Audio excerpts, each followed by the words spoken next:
मित्रांनो, शेवटी राणीला तो ड्रेस सापडलाच. त्या ड्रेसमुळे आता या दोघांचं नातं तुटणार आहे. तर आजच्या भागामध्ये काय घडणार आहे चला जाणून घेऊयात. मित्रांनो, सुरुवातीलाच आबा मात्र आता राणीकडे येतात. राणीला बोलायचं असतं त्यांना. मित्रांनो, त्या रात्रीबद्दल आता जे घडलं होतं त्याबद्दल आबा आता थोडीशी राणीची काळजी करत असतात आणि त्यांना टेन्शन आलेलं असतं. त्यावेळेस ते राणीला बोलत असतात की बाळा, टेन्शन घेऊ नकोस तू. इंद्रा तुला बोलला हे मात्र त्याने चुकीचंच केलंय. या गोष्टीचा मला खूप राग येतोय. इंद्रा असं का वागत आहे मला माहीत नाही. तर राणी आता आईची शपथ घेत असते आणि असं बोलत असते की मी मात्र आबा कधीही कोणाला दारू पाजू शकत नाही आणि त्या दिवशी देखील मी दारू जी आहे ती तनिषा मॅडमला पाजलीच नव्हती. त्यांनी बळच माझ्यावरती आरोप केलेले आहेत.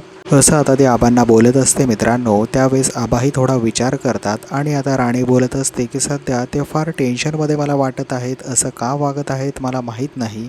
कंपनीच्या प्रेशरचा लोड आहे त्यांच्यावरती, म्हणजेच त्यांना लोन फेडायचा. या गोष्टी सगळ्या ठीक आहेत, परंतु ते माझ्याशी बोलत देखील नाहीत आणि खूप साऱ्या गोष्टी त्यांच्या मला आता खटकत आहेत. तर आबा बोलत असतात की हो ना, तनिषा जेव्हापासून आली आहे तेव्हापासनं मात्र इंद्रा काहीतरी वेगळंच वागत आहे. इंद्राच्या डोक्यात काहीतरी दुसरंच भरत आहे. तर अशी चर्चा आबा आणि आता राणीसोबत सुरू असते. या दोघांच्या चर्चेमधनं आता मात्र आबा बोलत असतात की बाळा, तू माझ्या मुलीसारखी आहेस. हा आबा नेहमी तुझ्या पाठीशी आहे. जेव्हाही तुला आबाची गरज पडेल त्यावेळेस मात्र तू बिनधास्तपणे मला हाक मारायचीस आणि माझ्याकडे यायचं. असं आबा बोलत असतात आणि राणीच्या डोक्यावरती हात ठेवून तिला आशीर्वादही देत असतात. मित्रांनो, राणी आता इमोशनल झालेली असते आबांचं प्रेम पाहिल्यानंतर आणि आता आबा तिकडनं निघून जातात. आबा आता स्माईल देत तिकडनं गेल्यानंतर मित्रांनो, रूम मध्ये इंद्रा जो आहे तो गिल्टी फील करत असतो. तो राणीजवळ आलेले असतो. राणी आता त्याची माफी मागत असते. त्यानंतर इंद्राही तिची माफी मागत असतो. इंद्रा बोलत असतो की तुला माफी मागण्याची काही गरज नाही राणी. त्या दिवशी माझ्याकडनं चूक झालेली आहे आणि मी तुझ्यावरती एवढं चिडायला नको होतं.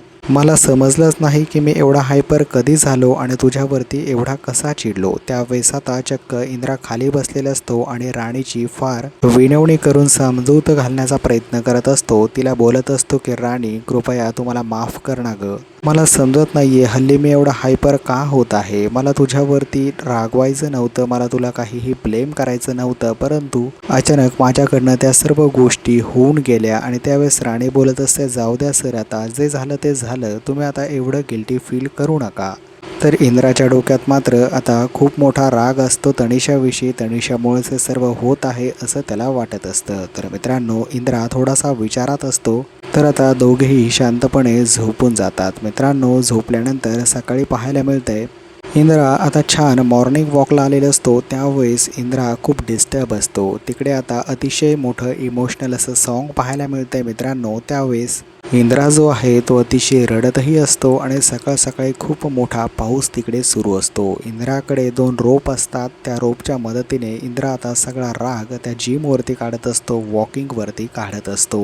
इंद्रा बोलत असतो की काय चाललंय माझ्या आयुष्यामध्ये. ही तनिषा मला का जगू देत नाहीये. काय होईल माझं. राणी आणि माझा संसार तुटेल का आता. राणी मला कायमचं सोडून जाईल का. या गोष्टीने पूर्णपणे आता तो भारावून गेलेला असतो. त्याच्या चेहऱ्यावरती खूप सारं पाणी लागलेलं असतं, कारण भर पावसामध्ये आता मात्र हे सर्व सीन आपल्याला पाहायला मिळत आहेत. मित्रांनो, इंद्रा आता तिकडे चांगलीच जिमही करत असतो. रागामध्ये त्याला कंट्रोल राहिलेला नसतो की तो काय करतोय, किती जिम करतोय. या गोष्टीचं त्याच्याकडे आता भानच उरलेलं नसतं. मित्रांनो, या पावसामध्ये आता इंद्राला काही समज नसल्यामुळे तो खाली पडतो आणि त्याला थोडीशी चक्करही येते. त्यावेळेस तो रडतच बोलत असतो की राणी, मला तुला त्रास द्यायची बिलकुलही इच्छा नाहीये ग. असं बोलून मित्रांनो, आता इंद्रा उठून सकाळी घरी येतो. सर्व काही विसरतो. तर पाहायला मिळतंय की बाथरूममध्ये इंद्राने टॉवेल नेलेला नसतो.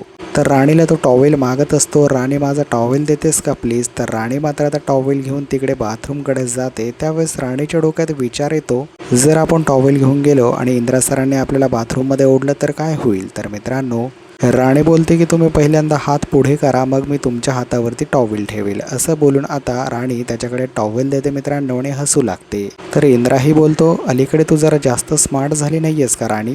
तर या दोघांचा थोडासा तिकडे रोमॅन्टिक सीन पाहायला मिळतोय. तेवढ्यात आता नको ती व्यक्ती म्हणजेच तनिषा येऊन कडमारते. तनिषा आता आतमध्ये येते. त्यावेळेस मात्र या दोघांचा रोमॅन्टिक सीन पाहून तीही हसू लागते आणि ती बोलत असते की राणी बस ना जरा, मला तुझ्याशी बोलायचे.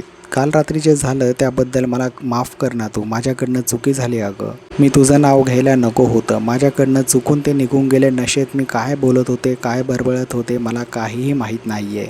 मी काही त्या रात्रीबद्दल तर बोलले नाही ना, असं मात्र ती बोलत असते. तेवढं इंद्रा बोलतो की नाही त्या रात्रीबद्दल तू काही बोलली नाहीयेस. कृपया तनिषा तू जाशील का आता इथनं, कारण मला बाहेर यायचं आहे अगं, मला ड्रेस चेंज करायचा आहे. त्यावेळेस मात्र आता तनिषाला तो बोलतो आणि तनिषा निघून जाते. मित्रांनो, तनिषा सारखे त्या रात्रीबद्दल हुल जे आहे ती इंद्राला देतच असते. आपण एपिसोडमध्ये पाहतोय तर राणे मात्र बोलते की तुम्ही इथनं गेल्याशिवाय सर काही बाहेर यायचे नाही, तुम्ही प्लीज जा, त्यांना ड्रेस चेंज करायचा आहे. मित्रांनो, असं बोलल्यानंतर जे आहे आता ती फायनली राणीला बाय बाय करून तिकडनं निघून जाते. तर आता इंद्राही बाहेर येत असतो. इंद्राच्या डोक्यात विचार असतो की ही पुन्हा एकदा सुरू झाली की काय. तर आवरून मात्र आता इंद्रा चक्क तनिषाच्या रूममध्ये येतो. तनिषाशी बोलण्याचा प्रयत्न करतो. त्यावेळेस तनिषा छान लिपस्टिक लावत असते. लिपस्टिक लावत असताना ती तिच्या ओठांवरनं हात फिरवत असते, जेणेकरून त्या दिवशीची त्या रात्रीची आठवण इंद्राला होईल. मित्रांनो, इंद्रा बोलत असतो की तनिषा, मला त्या रात्रीच्या सर्व गोष्टी आता डिस्ट्रॉय करायच्या आहेत. तो ड्रेस जाळून टाकायचा आहे, त्या ड्रिंक्सच्या बॉटल देखील फेकून द्यायच्या आहेत. कृपया तू माझी मदत करशील का, सगळ्यांना खाली तू बिझी ठेवशील का, सगळ्यांना तू खाली जर बिझी ठेवलंस तर मी मात्र हे काम करू शकेल. असं बोलत असताना आता ती हो बोलते. तर पाहायला मिळते ती आता जे आहे ते उर्मिला सांगत असते की उर्मिला, मला मात्र त्या गोष्टी डिस्ट्रॉय करू द्यायच्या नाही आहेत, तू माझी मदत कर. म्हणजे मी जेव्हा तुला इशारा करेल ना, इंद्रा त्या गोष्टी जाळण्यासाठी जाईल, त्यावेळेस मात्र तू तिथे येऊन त्याला धप्पा करायचास आणि त्याला टेन्शन येईल. मित्रांनो, असा प्लॅन जो आहे त्या दोघींचा झालेला असतो. या प्लॅनमध्ये मात्र उर्मिलाही असते. मित्रांनो, पाहायला मिळते की आता इकडे रत्नाई सगळ्यांसाठी छान चहा घेऊन आलेले असतात. रत्नाई सगळ्यांना चहा देतात. त्यावेळेस तनिषा बोलते की बसाव रत्नाई, तुम्ही किती काम करता, बसा तुम्ही, आज मी तुम्हाला चहा देणार आहे. रत्नाईंना चक्क आता तनिषाने खाली बसवलं आहे मित्रांनो, आणि त्यावेळेस तिने त्यांना चहाही दिलेला आहे. अतिशय तिकडे सकाळी छान असा माहोल असतो. तर तनिषा मात्र आता फुकटची तिकडे चांगलीच स्वतःची वाहवाह करून घेताना पाहायला मिळते. त्यावेळेस आता रत्नाई बोलत असतात की किती छान मुलगी आहेस ना तनिषा तू, मला खूप आवडतेस, सगळ्यांची किती काळजी घेतेस ना तू. असं बोलत असताना रत्नाईंचं लक्ष मात्र आता उर्मिलाकडे जातं. त्या उर्मिलाला बोलत असतात की काही लहान मुलांची नावे वगैरे तू विचार करून ठेवलीस की नाही. असं बोलल्यानंतर उर्मिलाला धक्काच बसतो. अरे बापरे, मी तर विसरले, मी प्रेग्नंट आहे. मित्रांनो, लगेच तनिषा आता जे आहे एक गिफ्ट घेऊन आलेले असते राणीसाठी. ते गिफ्ट म्हणजे मित्रांनो लिपस्टिक. त्या रात्रीच्या लिपस्टिकचा जो कलर असतो तीच लिपस्टिक आता राणीला गिफ्ट मात्र तिने दिलेली असते.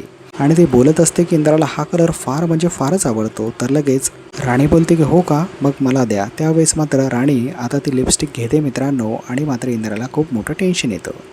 आता पाहायला मिळते की राणीला ती लिपस्टिक तर आवडली आहे, परंतु इकडे आपल्या तनिषा मॅडमचा काहीतरी वेगळाच प्लॅन आहे. मित्रांनो, तनिषाने मात्र आता रंगेहात राणीला तिकडे पाठवलं आहे. तिकडे ड्रेस मात्र इंद्रा जाळत होता आणि आता सगळीकडे बोंबाबोंब होणार आहे.